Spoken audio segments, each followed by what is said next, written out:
Pero sa akin, bilang isang ambassador, nako, that's a no-no talaga. No? Huwag na dapat sabihin niya mga ganyang bagay. No? Kasi ikaw ay sugo ng presidente dun sa isang bansa na alam natin na talagang tinataguyod ang diplomasya.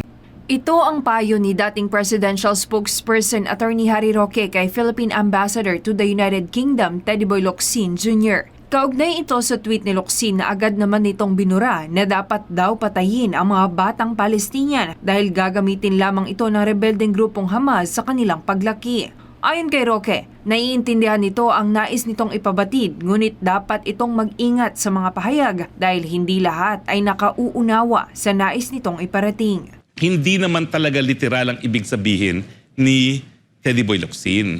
He was being cynical. Or sarcasm. Kumbaga, hindi niya iniindurso nga yung ginagawa ng mga Israeli. Pero sinasabi niya, kaya nila tinatarget lahat, pati mga kabataan, para wag lang maging terorista paglaki. Hindi naman ata yun ang ibig sabihin ni Teddy Boy Locsin. Ang ibig sabihin niya, yan ang dahilan kaya tinatarget nila na ang sinasabi niya hindi tama.